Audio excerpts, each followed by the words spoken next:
15 अगस्त 1947 भारत की आज़ादी का वो दिन जिसे हर भारतीय गर्व से याद करता है। लेकिन क्या आपको पता है कि ब्रिटेन ने शुरुआत में भारत को आज़ादी देने की समय सीमा जून 1948 तय की थी।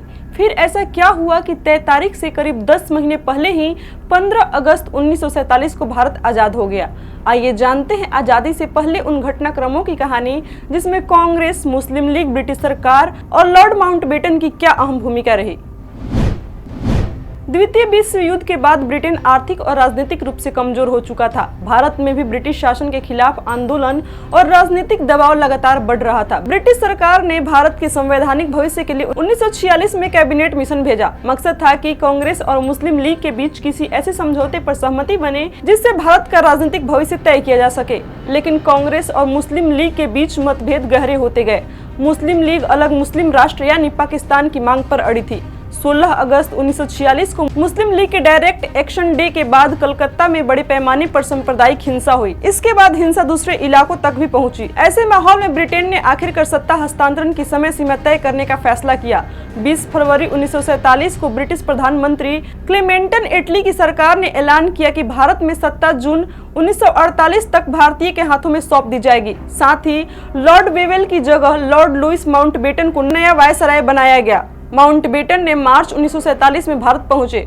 उन्हें ब्रिटिश सत्ता की वापसी और सत्ता हस्तांतरण की प्रक्रिया पूरी कराने की जिम्मेदारी दी गई थी। लेकिन माउंटबेटन के सामने सबसे बड़ी चुनौती थी कि कांग्रेस और मुस्लिम लीग के बीच बढ़ता टकराव। मुस्लिम लीग अलग पाकिस्तान बनाने की मांग कर रही थी, जबकि कांग्रेस भारत की एकता के पक्ष में थी। ब्रिटिश सरकार का कैबिनेट मिशन प्लान भी दोनों पक्षों के बीच अस्थायी सहमति नहीं बना पाया। हालात लगातार बिगड़ रहे थे और ब्रिटिश सरकार को लग रहा था कि लंबे समय तक सत्ता बनाए रखना मुश्किल होता जाएगा।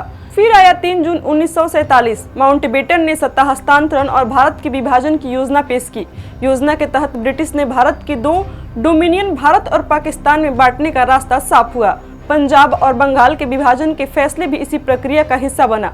सबसे महत्वपूर्ण बात थी अब सत्ता हस्तांतरण जून 1948 तक इंतजार करके नहीं, बल्कि उससे काफी पहले किया जाना था। लेकिन सवाल अब भी यही है, 15 अगस्त की तारीख ही क्यों?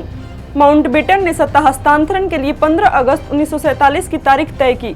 इसके पीछे उनकी अपनी पसंद और तत्काल राजनीतिक परिस्थितियां अहम थी। ब्रिटिश सरकार के रिकॉर्ड के मुताबिक माउंटबेटन ने भारत से ब्रिटिश वापसी की प्रक्रिया को तेज किया और 15 अगस्त को सत्ता हस्तांतरण की तारीख बनाया। इसके बाद ब्रिटिश संसद ने इंडियन इंडिपेंडेंस एक्ट 1947 पारित किया। 18 जुलाई 1947 को इसे शाही मंजूरी मिली और कानून के तहत भारत और पाकिस्तान 2 स्वतंत्र डोमिनियन बनने वाले थे। और आखिरकार वो ऐतिहासिक दिन आया। 14 अगस्त 1947 को पाकिस्तान और 15 अगस्त 1947 को भारत स्वतंत्र हुआ। यानी जिस सत्ता हस्तांतरण की समय सीमा ब्रिटेन ने फरवरी 1947 में जून 1948 तक तय की थी, वह प्रक्रिया लगभग 10 महीने पहले पूरी हो गई। हालांकि आजादी के साथ देश का विभाजन भी हुआ। पंजाब और बंगाल के बंटवारे ने करोड़ों लोगों की जिंदगियां बदल दी और बड़े पैमाने पर विस्थापन तथा हिंसा हुई। ब्रिटिश नेशनल आर्काइव्स के अनुसार विभाजन के आसपास करीब 1.5 करोड़ लोगों की जिंदगी सीमाओं के पार चले गए। तो 15 अगस्त 1947 की आजादी अचानक नहीं आई थी। इसके पीछे था ब्रिटेन की कमजोर होती स्थिति,